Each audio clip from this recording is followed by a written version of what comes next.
ಇನ್ನು ಪೊಲೀಸರ ಮುಂದೆ ರಘು ಪತ್ನಿಯ ಮಹಾ ಹೈ ಡ್ರಾಮಾ ಬಯಲಾಗ್ಬಿಟ್ಟಿದೆ. ಚಿತ್ರದುರ್ಗದಲ್ಲೇ ಇದ್ರು ಮನೆಗೆ ಬೀಗ ಹಾಕಿದ್ಲು ರಘು ಪತ್ನಿ ಸಹನಾ. ನಿವಾಸಕ್ಕೆ ಬೀಗ ಜಡಿದು ರಘು ಪತ್ನಿ ನಾಪತ್ತೆಯಾಗಿದ್ಲು. ರಾತ್ರಿಗೆ ಮಹಜರ ಆಗ್ಬೇಕಾಗಿತ್ತು. ಬಟ್ ರಾತ್ರಿ ಮನೆಗೆ ಹೋದಂತಹ ಸಂದರ್ಭದಲ್ಲಿ ಬೀಗ ಹಾಕಿದ್ದಂತಹ ಕಾರಣಕ್ಕಾಗಿ ಅನಿವಾರ್ಯವಾಗಿ ಮಹಜರು ಮಾಡದೆ ಪೊಲೀಸರು ವಾಪಸ್ ಆಗಿದ್ರು. ರಘು ಪತ್ನಿ ಸಹನಾನ ಸಂಪರ್ಕಿಸೋಕೆ ಹರಸಾಹಸ ಪಟ್ಟಿದ್ರು. ಕೊನೆಗೂ ಪತ್ತೆ ಹಚ್ಚಿ ಮನೆಯಲ್ಲಿ ಪೊಲೀಸರು ಪರಿಶೀಲನೆ ಮಾಡಿದ್ದಾರೆ. ಸಹನಾ ಮನೆಗೆ ಬರ್ತಾ ಇದ್ದ ಹಾಗೆ ಈ ರಾಘು ಆ ರೇಣುಕಾ ಸ್ವಾಮಿಯ ಶವದ ಮೇಲಿಂದ ಚಿನ್ನಾಭರಣವನ್ನ ಏನ್ ಸೀಸ್ ಮಾಡಿದ್ದ, ಏನು ಎತ್ತಾಕೊಂಡಿದ್ದ, ಅದೆಲ್ಲವನ್ನ ಕೂಡ ಆಕೆಯ ಕೈನಿಂದ ಸೀಸ್ ಮಾಡಲಾಗಿದೆ ಅನ್ನುವಂತ ಮಾಹಿತಿ. ಡೀಟೇಲ್ಸ್ ನಮ್ಮ ಪ್ರತಿನಿಧಿ ಸಂದೇಶ್ ನೀಡ್ತಾ ಹೋಗ್ತಾರೆ. ಸಂದೇಶ್, ಪತಿಗೆ ತಕ್ಕ ಪತ್ನಿ ಅಂತ ಅನ್ಸುತ್ತೆ ಈ ಮಾಹಿತಿಯನ್ನ ನೋಡ್ತಾ ಇರುವಂತಹ ಸಂದರ್ಭದಲ್ಲಿ. ಸಂದೇಶ್,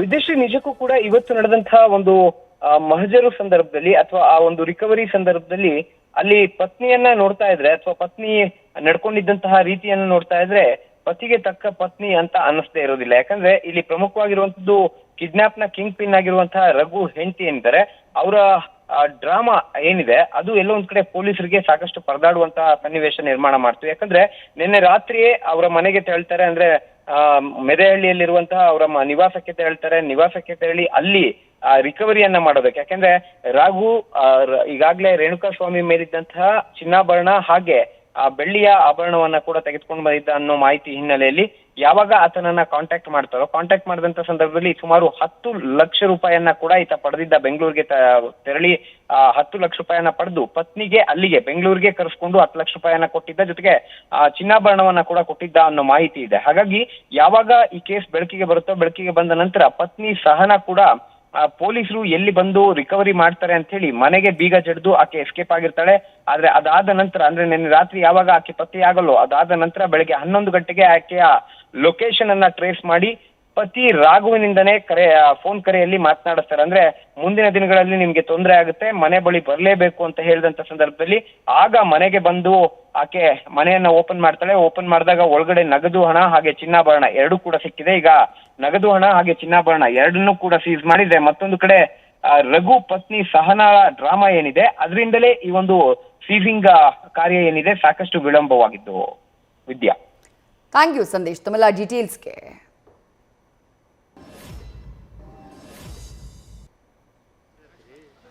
ಗಮನಿಸ್ತಾ ಇದ್ದೀರಿ 4 ದೃಶ್ಯಗಳನ್ನ. ಇದು ಇವತ್ತು 4 ಕಡೆ ನಡೆದಂತಹ ಮಹಜರಿನ ದೃಶ್ಯಗಳು. ನಿನ್ನೆಯಷ್ಟೇ ಕಸ್ಟಡಿಗೆ ಪಡ್ಕೊಂಡಿದ್ದಾರೆ. 5 ದಿನಗಳ ಕಾಲ ಆರೋಪಿಗಳನ್ನ ಮತ್ತೆ ತಮ್ಮ ಕಸ್ಟಡಿಗೆ ಪಡ್ಕೊಂಡಿದ್ದಾರೆ ಪೊಲೀಸರು. ಕಸ್ಟಡಿಗೆ ಪಡ್ಕೊಳ್ತಾ ಇದ್ದ ಹಾಗೆ ಇವತ್ತು ಬೆಳಗ್ಗೆಯಿಂದಾನೇ ಮಹಜರು ಕಾರ್ಯದಲ್ಲಿ ನಿರತರಾದರು. ಮೊದಲ ದೃಶ್ಯ ನೀವು ಗಮನಿಸ್ತಾ ಇರೋದು RR ನಗರದಲ್ಲಿರುವಂತಹ ಪವಿತ್ರ ಗೌಡ ನಿವಾಸ. ಅಲ್ಲಿಗೆ A3 ಆರೋಪಿ ಪವನ್ ಹಾಗೆ ಪ್ರಕರಣದ A1 ಆರೋಪಿ, ಮೊದಲ ಆರೋಪಿ ಆಗಿರುವಂತಹ ಪವಿತ್ರ ಗೌಡನ ಕರ್ಕೊಂಡು ಬಂದು ಅಲ್ಲಿ ಮಹಜರನ್ನ ಮಾಡಲಾಗಿದೆ. ಸಾಕ್ಷಿಗಳನ್ನ ಕಲೆ ಹಾಕಲಾಗಿದೆ. ಕೃತ್ಯ ನಡೆದ ದಿನ ಎಷ್ಟು ಗಂಟೆ ಬಂದ್ರು, ಎಷ್ಟು ಗಂಟೆಗೆ ಹೋದ್ರು, ಯಾವ ಬಟ್ಟೆಯನ್ನ ಧರಿಸಿದ್ರು, ಯಾವ ಚಪ್ಪಲಿನ ಹಾಕಿದ್ರು, ಆ ಮಾಹಿತಿಯನ್ನ ಅಲ್ಲಿ ಕಲೆ ಹಾಕಲಾಗ್ತಾ ಇದೆ. ಮತ್ತೊಂದು ಕಡೆ ಚಿತ್ರದುರ್ಗದಲ್ಲಿ ಆರೋಪಿ ರವಿ ಮನೆಯಲ್ಲಿ ಮಹಜರನ್ನ ಮಾಡಲಾಗ್ತಾ ಇದೆ.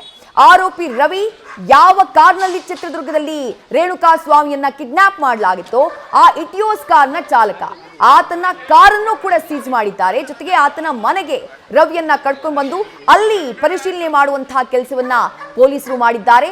ಆತನ ಪತ್ನಿಯ ಸಮ್ಮುಖದಲ್ಲೇ ಮನೆಯಲ್ಲೂ ಮಹಜರು ಮಾಡಲಾಗಿದೆ. ಜೊತೆಗೆ ಕಾರ್ನ ಸೀಸ್ ಮಾಡಲಾಗಿದೆ.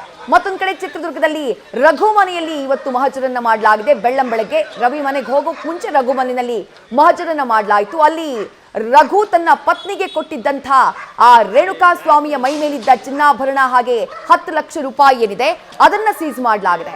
ಅದಕ್ಕೂ ಮೊದಲು ಇಲ್ಲಿ ಬೆಂಗಳೂರಿನಲ್ಲಿ RR ನಗರದಲ್ಲಿರುವಂತಹ ಪಟ್ಟಣಗೆರೆ ಶೆಡ್ನಲ್ಲಿ ಆರೋಪಿ ನಾಗರಾಜ್ ಹಾಗೆಯೇ ಮತ್ತೋರ್ವ ಆರೋಪಿ ನಂದೀಶ್ ಜೊತೆಗೆ ಇನ್ನೋರ್ವ ಆರೋಪಿ ದೀಪಕ್, ಈ 3 ಜನ ಆರೋಪಿಗಳನ್ನ ಪಟ್ಟಣಗೆರೆ ಶೆಡ್ಗೆ ಕರ್ಕೊಂಡು ಬಂದು ಅಲ್ಲಿ ಮಾಹಿತಿಯನ್ನ ಕಲೆ ಹಾಕುವಂತಹ ಕೆಲಸ, ಮಹಜರು ಮಾಡುವಂತಹ ಕೆಲಸವನ್ನ ಪೊಲೀಸರು ಮಾಡಿದ್ದಾರೆ.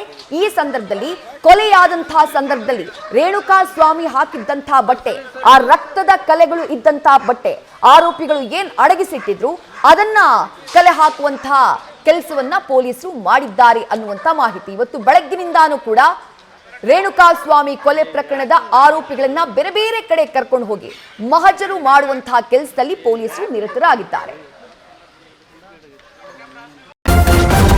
ನ್ಯೂಸ್ ಫಸ್ಟ್ ನಿರ್ಭೀತಿಯಿಂದ ನಿಮ್ಮ ಪರವಾಗಿ.